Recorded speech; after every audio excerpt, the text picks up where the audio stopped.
Good morning বন্ধুরা, তোমরা সবাই কেমন আছো? আমি তো বেশ ভালোই আছি।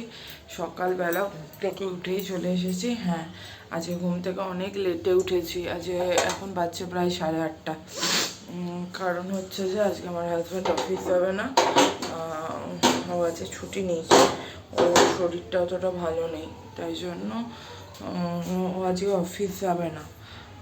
ও তাই জন্য আজকে দেরি করেই উঠেছি। এই ঘুম থেকে উঠলাম, এখন চা করব, চা করে ওকে দেবো, তারপর বাকি সব করবো। তোমরা ভিডিওটা দেখতে থাকো। এই দেখো চা হচ্ছে, ওর মতোই হবে, আমি চা খাই না। আর এই কাপ চা হবে, একটু আদা বসে দিলাম, আর চিনি আর একটু চা পাতা, আর আজকে একটু লেবু দেবো, আর তোমার দেবো। এখানে দেখো লেবুটা দিচ্ছি, লেবু দেবো, একটু গোলমরিচ গুঁড়ো দেবো, আর কি বলে একটুখানি বিন নুন দেবো। বেশ ভালো লাগে চাটা খেতে, ওই জন্য।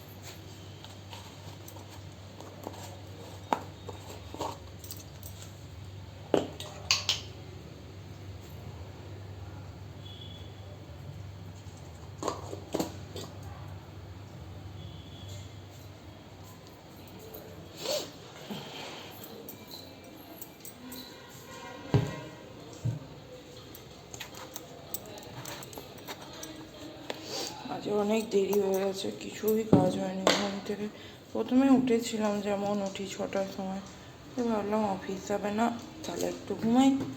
ওই ঘুমাতে গিয়ে এত দেরি হয়ে গেছে।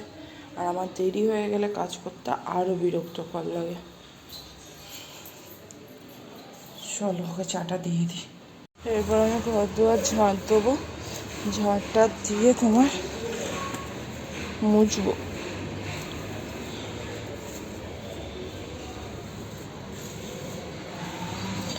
যদিও বেশিক্ষণ লাগবে না কাজ করতে, তাড়াতাড়ি হয়ে যাবে।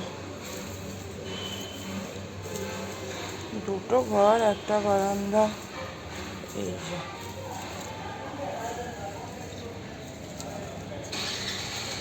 কিন্তু কী হয় বলো তো, এখানে তো দেখেইছো 6টার সময় যা রোদ উঠে যায়, 8টা 8:30 বাজলে কীরকম রোদ থাকে, এটাই প্রবলেম। দেখতে থাকো তোমরা ভিডিওটা। দেখো আমার দেওয়া প্রায় কমপ্লিট। আর এই ঘরটার সামনেটা দিয়ে দেবো। আমি প্রতিদিন ঝাঁটি, তারপরেও এখন ময়লা নোংরা কেন বলতেই পারো, কারণ এটা বেশিরভাগটাই হচ্ছে টমির লোম। ওর যেহেতু প্রচুর লোম হচ্ছে এখন, ওই জন্য আমি প্রতিদিনই ঘর ঝাঁট দিয়ে প্রতিদিনই ঘর আমি মুছি।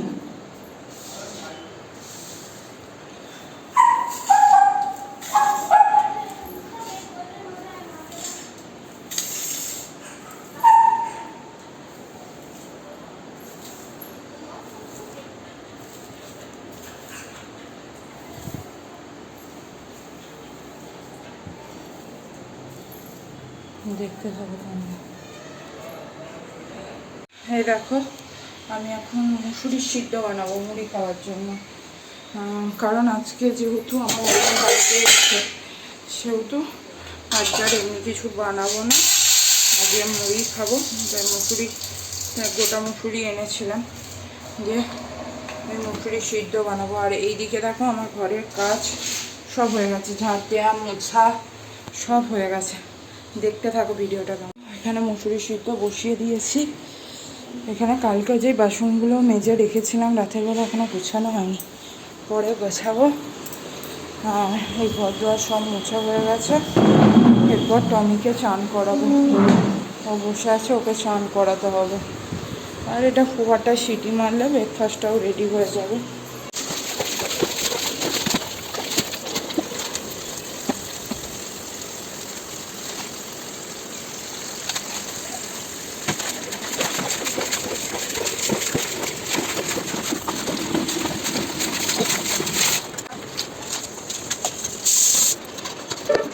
এ দেখো আমার চান হয়ে গেছে, পুজো হয়ে গেছে।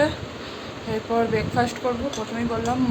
প্রথমেই বলেছি মুসুরি কলাই সিদ্ধ করতে দিয়েছি, মুসুরি সিদ্ধ, ওই দিয়ে ব্রেকফাস্ট করবো, মুড়ি খাবো। তারপর রান্না করব। আজকে তো আর রান্না হয়নি সকাল সকাল, এরপর রান্না করতে হবে। তোমরা ভিডিওটা দেখতে থাকো। Good evening everyone. অনেকক্ষণ পর এলাম তোমাদের সাথে, যে রান্নার ভিডিও শেয়ার করা হয়নি। আমার প্রচণ্ড গরম লাগছিল, আমি ফটাফট রান্না করে ঘরে ঢুকে গেছিলাম। ওই জন্য এখন একটু বেরোবো, তাই রেডি হয়ে গেছি। বেরোবো বলতে টুকিটাকি জিনিস কেনার আছে, ওগুলো কিনতে যাব, ওই জন্য বেরোবো। তোমরা দেখতে থাকো। এই দেখো আমরা বেরিয়ে পড়েছি, দুজনেই যাবো।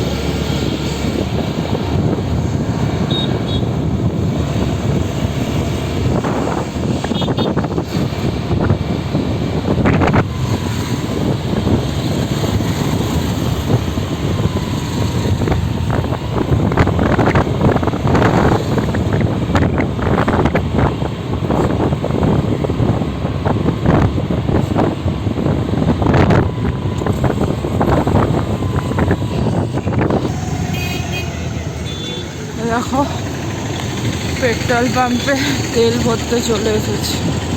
পেট্রোল পাম্পে গাড়িতে তেল ভরাবো।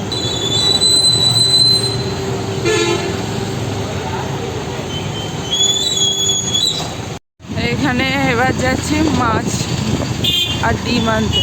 এখানেই একটাই দোকান যেখানে তোমার মাছ, ডিম, মাংস সবই পাওয়া যায়।